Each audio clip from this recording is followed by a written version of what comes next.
Assalamualaikum warahmatullahi wabarakatuh. Kami dari kelompok 6 ingin mempresentasikan hasil diskusi kami yang berjudul Test of Motoric Ability, Executive Function, Emotional Status, dan Recommended Reading, yang beranggotakan saya sendiri, Rini Lestari, teman saya Cut Asri Siska, Sazra Pasca, dan Lamuna.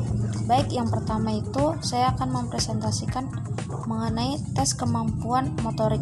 Jadi pengukuran kemampuan motorik seringkali dapat digunakan untuk memperkirakan gangguan motorik yang halus dan untuk menghasilkan kesimpulan mengenai lateralisasi.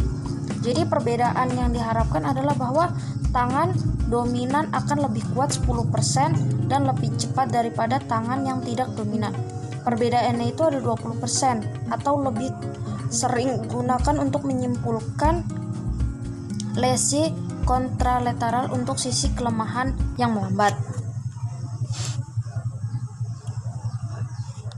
Ketangkasan yang sama seperti yang diukur dengan kecepatan ketukan terjadi relatif sering di antara penduduk normal. Sebaliknya, perbedaan antara kecepatan penyadapan jari terjadi relatif lebih sering, sehingga jika 20% ketidaksadaran digunakan untuk kecepatan, penanda tangan di antara orang kidal 18% adalah diklasifikasi sebagai pemilih difusi belahan lateral. Baik, selanjutnya akan dijelaskan oleh teman saya. Baik, saya Cut Asri Siska ingin melanjutkan presentasi kami mengenai tes penyadapan jari. Jadi tes penyadapan jari ini adalah suatu tes yang penting dari Ohsted Raytan, dan juga tes ini biasa disebut dengan tes oscillasi jari, tapi ada juga yang menyebutkan tetap tes penyadapan jari.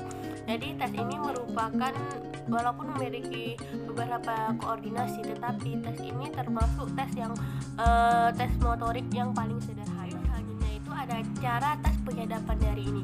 Jadi yang pertama itu klien itu diinstruksikan untuk mengetuk secepat mungkin dengan jari telunjuk itu pada tuas kecil. Jadi habis itu dilakukanlah perekaman, dimulai dengan jari atau tangan yang dominan. Maksud tangan yang dominan ini adalah tangan kanan kita. Habis itu selama 10 detik percobaan pertama. Habis itu diulangi selama 5 kali percobaan. Tetapi ada istirahat wajibnya itu 2 atau sampai 3 menit. Habis itu setelah, kan itu udah satu dan kedua itu dilakukan kayak gitu. Habis itu setelah percobaan ketiga diulangi lagi untuk tangan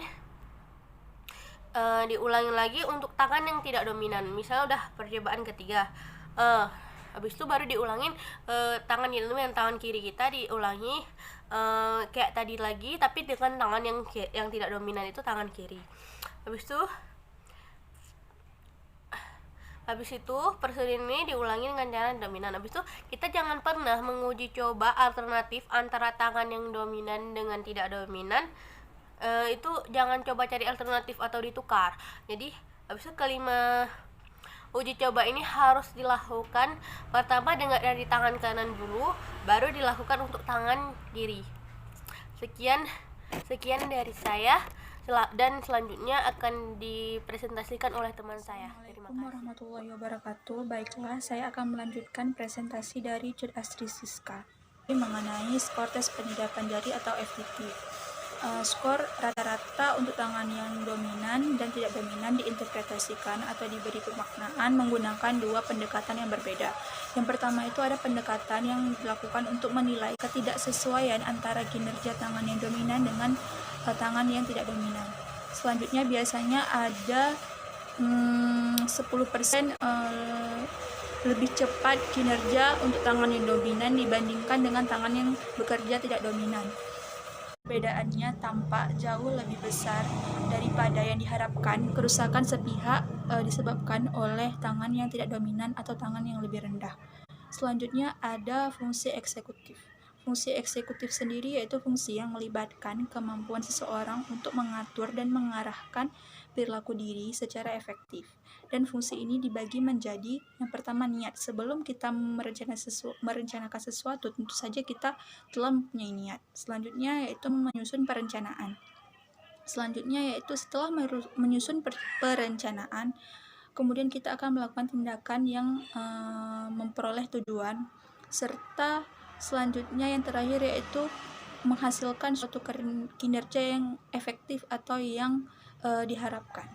Selanjutnya akan dilanjutkan oleh teman kita Lamuna. Kepada Lamuna dipersilakan. Saya Lamuna, di sini saya akan melanjutkan presentasi dari teman saya yang sebelumnya.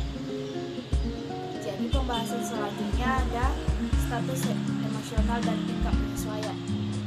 Meskipun ukuran kemampuan kognitif dan perilaku adalah penting, akan tetapi status emosi klien dan tingkat penyesuaian relatif juga cukup relevan. Karena hal tersebut berguna setidaknya 3 jenis situasi.